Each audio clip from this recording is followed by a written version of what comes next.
Financial markets పై పట్టు సాధించాలనుకునే వాళ్ళు Revanth conduct చేసే వెబినార్ కోసం ఈ నెంబర్ కి కాల్ చేయండి.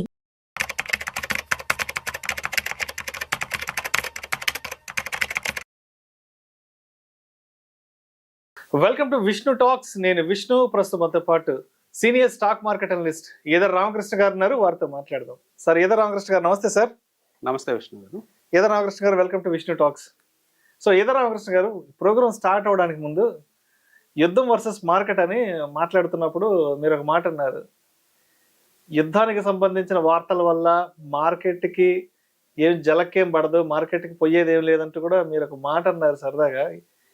ఒకవైపు ఏమో పాకిస్తాన్ వైపు నుంచి, మరోవైపు భారత్ నుంచి యుద్ధానికి సంబంధించిన ఏర్పాట్లు, యుద్ధానికి సిద్ధం అంటూ కూడా గత 2-3 రోజుల నుంచి మనం జరుగుతున్న హడావిడి, భయానక వాతావరణం చూస్తున్నాము.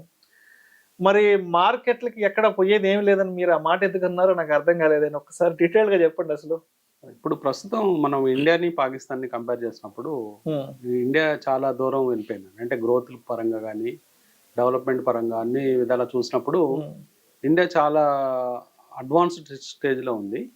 పాకిస్తాను ఈ ఎక్కువ డిపెండెన్సీ యుఎస్ మీద పెట్టుకొని, యుఎస్ ఫండింగ్ మీద, యుఎస్ వాళ్ళు ఇచ్చే రాయితీల మీద బతకటం వల్ల చాలా దేశంగా మారిపోయింది. ఇలాంటి సందర్భంలో బహుశా యుద్ధము చేసే సాహసం పాకిస్తాను చేయకపోవచ్చు మన దేశంతో. మోస్ట్లీ మన దేశం ఏదన్నా సర్జికల్ స్ట్రైక్స్ లాంటివి చేసే అవకాశాలు మనం కొట్టిపారేయాలి. కానీ సర్జికల్ స్ట్రైక్స్ చేసే ముందు కూడా ఆల్రెడీ కాశ్మీర్లో ఉన్న ఉగ్రవాదులు కానీ, టెర్రరిస్టులు వీళ్ళందరినీ ఏర్వేసే కార్యక్రమం జరగచ్చు. బహుశా ఒక 1 month ప్రోగ్రామ్ అది పెట్టుకొని అవన్నీ కంప్లీట్ అయిన తర్వాత మాత్రమే సర్జికల్ స్ట్రైక్స్కి వెళ్ళే అవకాశం ఉంది. ఈ స్క్రాప్ అంతా తీసి పక్కన పడేస్తారు, జరిగే అవకాశం ఉంది. కాబట్టి కానీ మార్కెట్స్లో ఇలాంటి టైంలో ఒక ప్యానిక్గా మొన్న ఫ్రైడే చూసాం. కంటిన్యూస్ సెల్లింగ్ అనేది మార్కెట్లో కనిపించింది.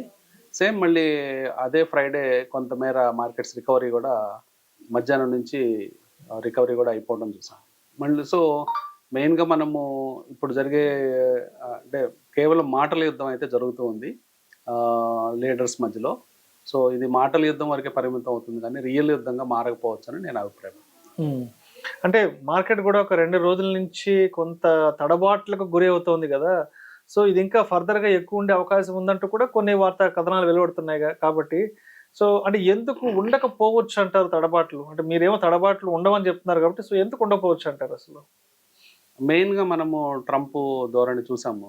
ఏప్రిల్ మాసంలో మొదటి వారం నుంచి చూస్తే ట్రంప్ టారిఫ్ వారు అది ఇది ప్రకటించిన తర్వాత ఏ దేశం కూడా, మిగతా దేశాలు కామ్గా ఉన్నా కానీ చైనా మాత్రం ఏమాత్రం లొంగలేదు. చైనా ధీటుగా మళ్ళీ వాళ్ళు కూడా టారిఫ్స్ విధించడం అమెరికా మీద చూసాం. సో ఫైనల్గా అమెరికానే వెనక్కి తగ్గి first 90 days cool of time తీసుకుంది. ఆ పీరియడ్లో అంటే 90 రోజులు పోస్ట్ పోన్ చేసినట్లుగా అర్థం చేసుకోవచ్చు. ఈ లోపల ట్రంప్ వ్యాఖ్యలు కానీ అవన్నీ మనం గమనిస్తే చాలా సామరస్య ధోరణితో ఆయన మాట్లాడటం మొదలుపెట్టారు. ఎప్పుడైతే దేశంలోనే వ్యతిరేకత వచ్చిందో, వాళ్ళ దేశంలో సర్వే చేయించుకుంటే కేవలం 43% మాత్రమే అభిమానించడం, మిగతా వాళ్ళందరూ రివర్స్ అయిపోవటం, ఇవన్నీ కూడా ఆయన కొంచెం అంటే ఆయన ప్రభ కొంచెం తగ్గుతుందని మనం శాంతించారు.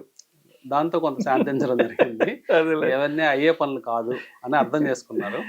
తద్వారా ఒక 90 days టైం తీసుకున్నారు. ఈ టైంలో డీటెయిల్డ్గా ఆలోచించుకొని ఒక పక్కా ప్రణాళికతో ఈసారి వచ్చే అవకాశం ఉంది. మెయిన్గా ఇవన్నీ కూడా ప్రతి ఒక్కరికి ఎకనామిక్స్ అనేది ఆల్మోస్ట్ ఈరోజు ఎకనామిక్ పాయింట్ ఆఫ్ వ్యూలో సడన్గా మనం ఒక నిర్ణయం తీసుకొని అందరినీ ఫాలో అవ్వమనడం చాలా చెప్పడం ఈజీ కానీ ప్రాక్టికల్గా అది పాసిబుల్ కాదు. సో అదే ఇప్పుడు జరిగింది. సో బహుశా సామరస్యపూర్వకంగా భవిష్యత్తులో ఈ దేశాలు మాట్లాడుకొని ఎవరు ఎక్కడ ఎక్కువ నష్టపోతున్నారు అనేది బేరీజ్ వేసుకొని దాని ప్రకారము టారిఫ్స్ విధించే అవకాశం ఉంది. ఆల్ ఆఫ్ ద సడన్ ఒక బోర్డు తీసుకొచ్చి ఈ కంట్రీకి ఇంత, ఈ కంట్రీకి బోర్డు కూడా పట్టుకొని మొత్తం నెంబర్లను చదివేసేసి అలా చేసే ప్రక్రియ కాదు ఇది. సో అందువల్ల ట్రంప్ది టారిఫ్స్ అయిపోయిందని అనుకోవచ్చు.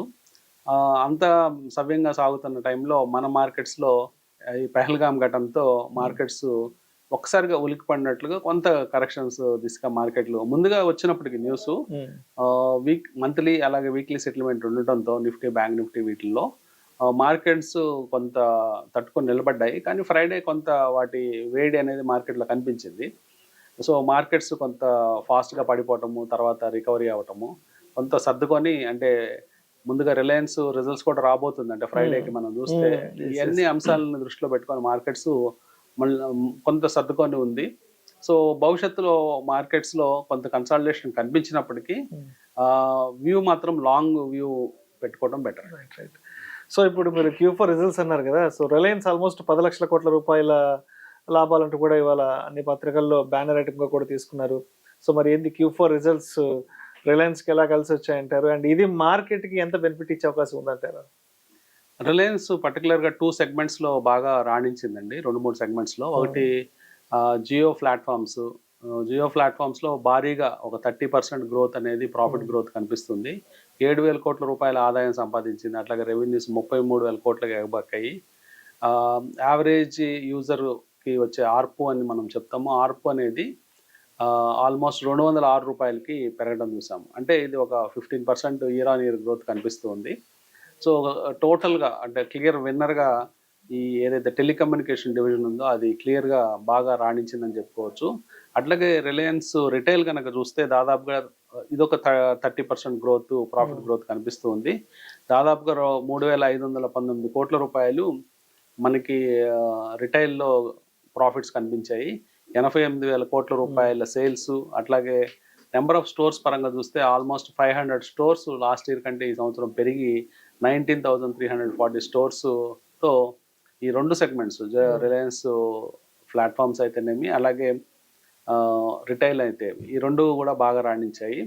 అట్లాగే వాళ్ళకున్న జియో హాట్స్టార్ అనే ఒక మీడియా సంస్థ కూడా బాగా రాణించింది.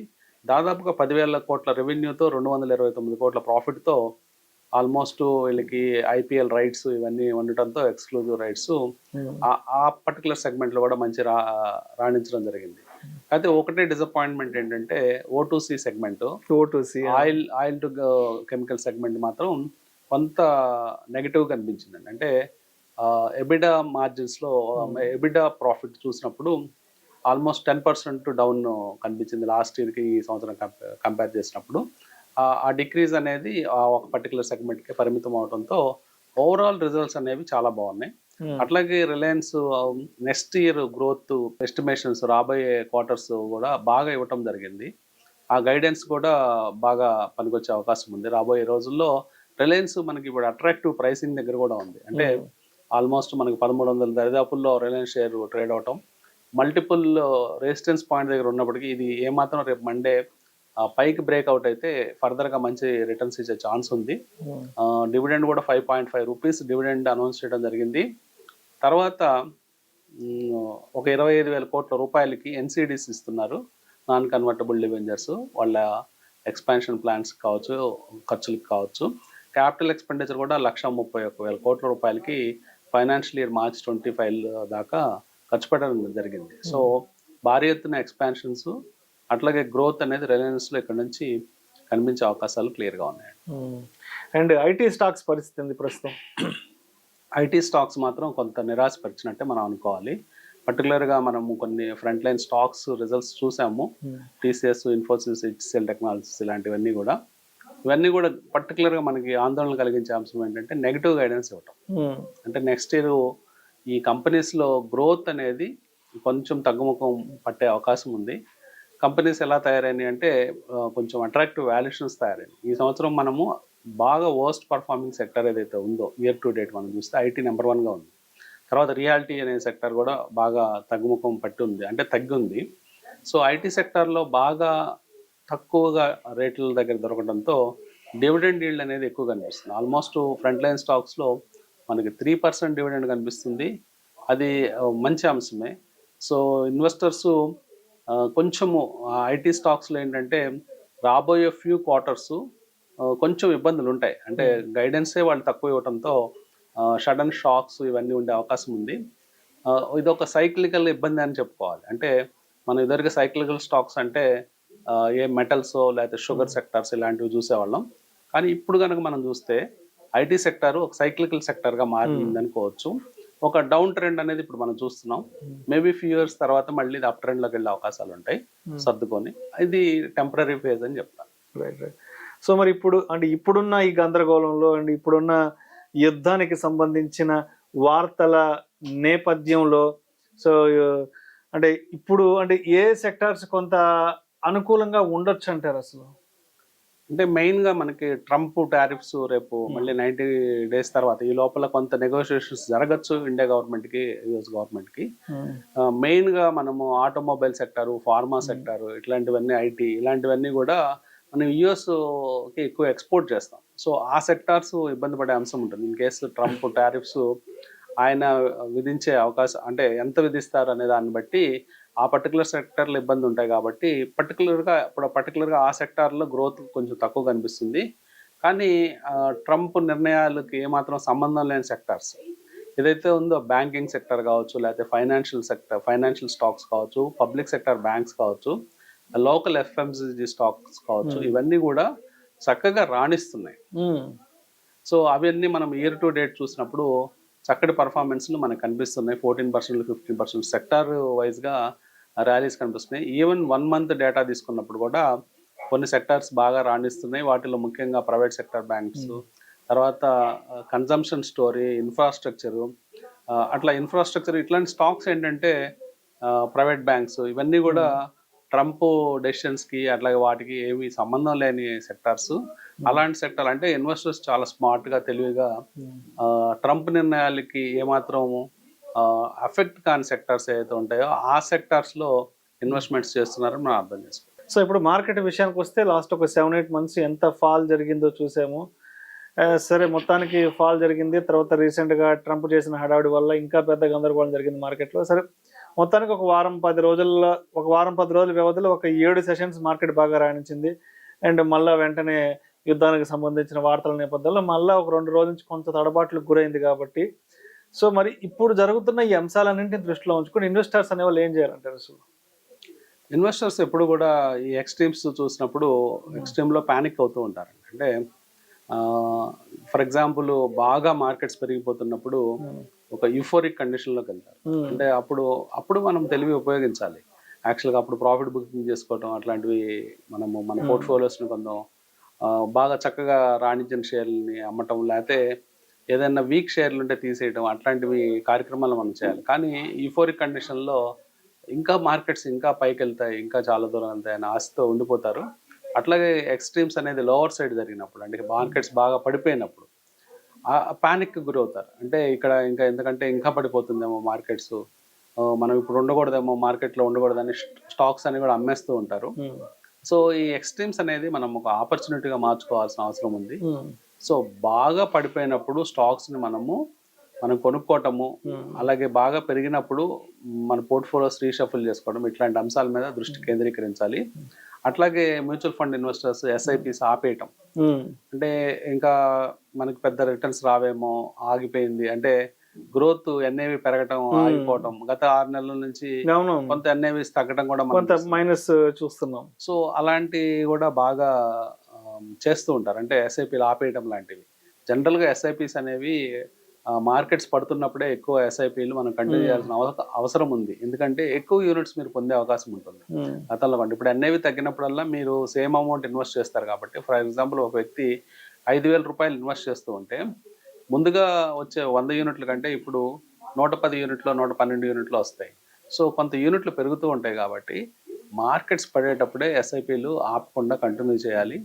అలాగే షార్ట్ టర్మ్ ఫండ్స్, చాలామంది షార్ట్ టర్మ్ ఫండ్స్ తెచ్చి ట్రేడింగ్ చేస్తూ ఉంటారు, లేకపోతే ఇన్వెస్ట్మెంట్స్ చేస్తూ ఉంటారు. అవి కూడా వాళ్ళకి ఇబ్బందికరమైన అంశంగా మారుతూ ఉంటాయి. అంటే షార్ట్ టర్మ్ మనీస్ వల్ల ఏమవుతుందంటే ఆ మనీస్ రీపే చేయాల్సిన టైం వస్తూ ఉంటుంది. ఆ టైం వచ్చినప్పుడు వీళ్ళు ఆ మనీస్ మళ్ళీ రీపే చేసే ప్రాసెస్లో మార్కెట్ ఏదో బాటమ్ అవుతూ ఉంటుంది అప్పుడే.